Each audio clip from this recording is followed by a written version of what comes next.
Assalamualaikum warahmatullahi wabarakatuh. Di sini saya Ega akan menjelaskan tentang UTS elektronika digital. Untuk contohnya saya di sini mengambil soal yang SOP dan untuk variabel GH-nya ambil dari DHK. Misalkan DHK-nya 014. Nah, ini nanti diinputkan di minterm di bagian G dan H. Nah, dan NRP-nya kita ambil variabel KLN. Misalkan NRP saya 031. Nah, nanti tinggal dimasukin aja ke LN. Nah, lalu setelah kita mendapatkan angka minterm dan don't care-nya, langsung kita baca lagi. Kita menggunakan NAND 2 input atau NOR 2 input.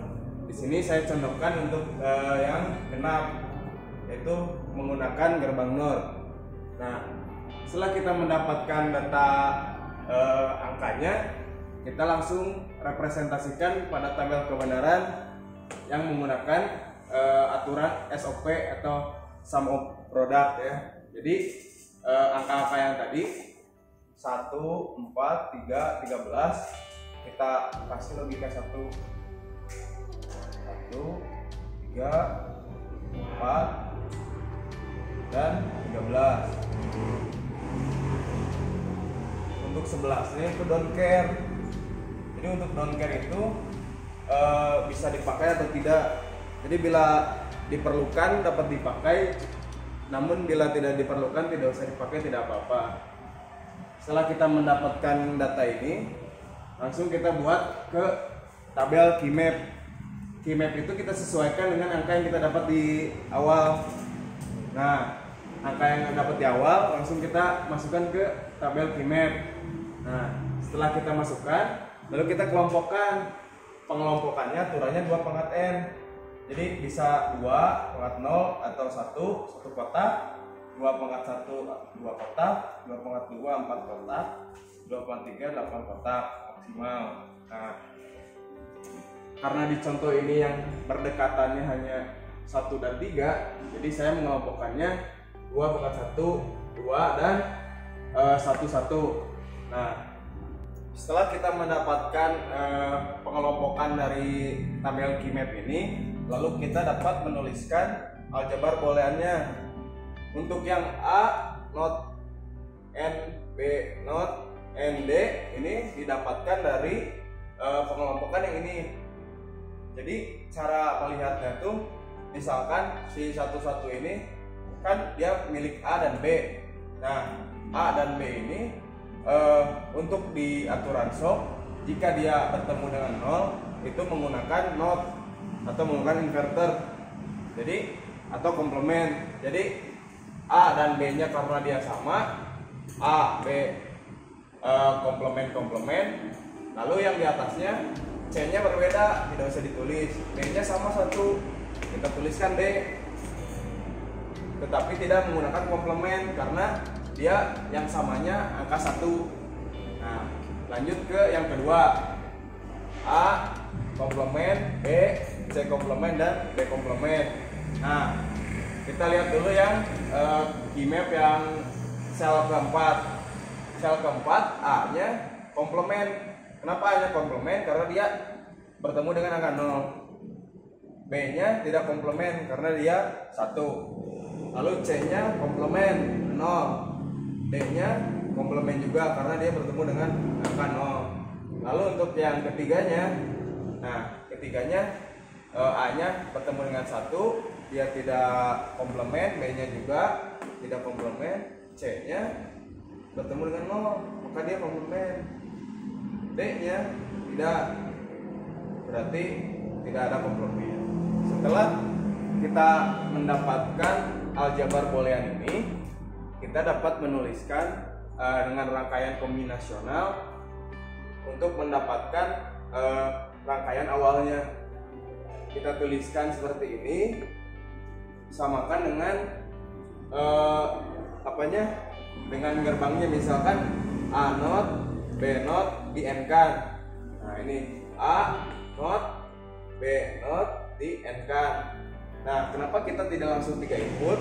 karena diminta di dalam soalnya gerbang NOR 2 input. Jadi kita dari awalnya juga udah menggunakan 2 input.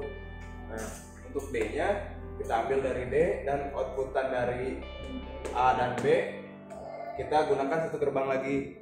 Nah, setelah kita mendapatkan rangkaian kombinasional ini, selanjutnya kita cek kembali ke tabel kebenaran yang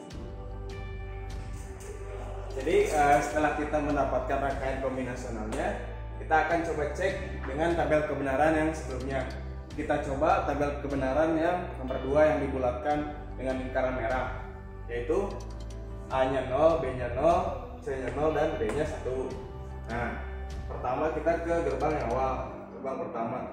Nah, itu A-nya awalnya logika 0, masuk NOT, jadi 1.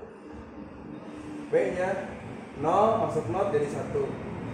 1, 1 bila di-AND-kan menjadi 1. Nah, D-nya masuk ke jalur yang tidak ada NOT-nya, berarti D-nya tetap 1. 1 dengan 1 dia logikanya kalau di-AND-kan 1. Nah, lanjut kita ke gerbang yang bawah. A awalnya 0, masuk inverter jadi 1. B masuk 0 tanpa inverter, berarti dia tetap 0. 1 0 dia 0. Lalu ke yang selanjutnya, C awalnya logikanya 0, masuk dia inverter jadi 1. D awalnya logikanya 1, masuk ke inverter menjadi 0. 1 0 bila di-AND-kan 0. 0 0 di-AND-kan 0. Kita karena ini sudah ada 2 logika, bisa langsung di-OR-kan. 1 0 bila di-OR-kan, OR itu kan pertambahan, jadi tinggal 1 0 ditambahkan jadi 1. Nah, kita tunggu dulu karena input sebelumnya belum, di bawah dulu. Lanjut ke yang A bila A-nya 0 dan B-nya 0, di-AND-kan 0. Lalu C itu masuknya ke inverter, berarti 0 di inverter jadi 1. Yang D langsung 1 1 bila di-AND-kan 1. 0 1 bila di-AND-kan 0. 1 0 bila di-OR-kan 1. Dan hasilnya pun sesuai dengan tabel kebenaran nomor 2. Setelah kita mencoba salah satunya, kita harus coba untuk keseluruhan tabel kebenarannya guna memastikan rangkaian kombinasional yang kita buat ini sesuai dengan apa yang diminta pada soal. Nah, setelah kita mendapatkan rangkaian kombinasional ini, kita harus rubah gerbang NOT, gerbang AND, dan gerbang OR-nya ke yang diminta oleh soal, yaitu gerbang NOR yang inputnya hanya 2. Nah, dari situ nanti kita dapat menentukan kita menggunakan berapa gerbang dan menggunakan berapa IC. Setelah kita dapat memastikan untuk rangkaian kombinasional yang telah kita buat sesuai dengan tabel kebenaran yang diminta, lalu kita ubah semua rangkaian AND, OR, dan NOT ke NOR. Karena di soal mintanya dia ke gerbang NOR. Jadi perubahannya itu di sini ya seperti ini. Misalkan kita mempunyai NOT sesuai yang tadi, kita rubah jadi NOR. Jadi NOR 2 input disortkan jadi NOR 1 input. Ini logikanya sama kayak NOT. Jika kita inputkan 0, dia outputnya akan 1. Nah, untuk gerbang OR ke NOR rangkaiannya seperti ini. Bila kita mempunyai gerbang OR 2 input, nah hasil NOR-nya seperti ini. Ini sama aja. Misalkan kita input 00 di sini, outputnya 1 dibalikin jadi 0. Jadi sama aja dengan gerbang OR. Nah, karena dimintanya NOR, maka kita harus rubah semuanya. Lalu untuk yang satu lagi, perubahan gerbang AND ke NOR seperti ini. Bila kita coba dengan tabel kebenaran NOR di sini, hasilnya pun akan sesuai. Nah, lalu setelah kita sudah mengetahui keseluruhan perubahan dari gerbang biasa ke NOR, maka langsung kita aplikasikan untuk rangkaian kombinasional sebelumnya. Nah, hasilnya tuh seperti ini. Kita dapat menghitung berapa IC yang kita gunakan dari berapa gerbang yang tersedia.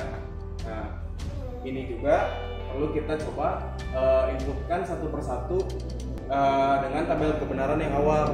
Bila tabel kebenarannya sesuai, maka rangkaian ini pun sudah bisa dikatakan benar dan siap untuk dirangkai untuk menjadi alat fisiknya. Nah, sekian tutorial dari saya. Terima kasih yang sudah melihat dan mendengarkan. Wassalamualaikum warahmatullahi wabarakatuh.